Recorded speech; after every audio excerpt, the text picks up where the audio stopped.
miila bakarwaare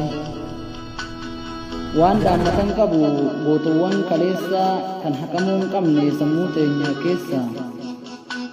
gootuwwan kaleessa warri biyyaaf dhabne kan saba ofiif kennan kennaa deebiin qabne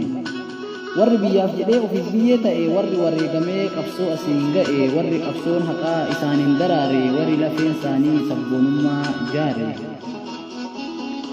seenaa awwaalame warri boolla baasan aadaa tuffataman warri lafaa kaasan tokko lamaa miti hunda waamee hin fixu kan calii calanqoo fakkeenya haa kaasu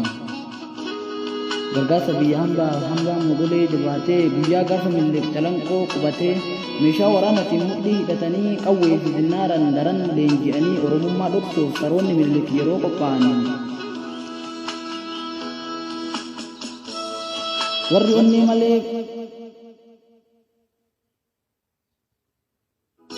warri onnee malee meeshaa waraanaa harkaan qabne warri haqa malee gargaarsa hin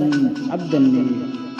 waraana Minilik fagootti ilaalanii harka qullaa deemuuf daran sodaatanii yeroo tana ture gootni Bakarwaaree inni yeroo maraa diinaaf wareesse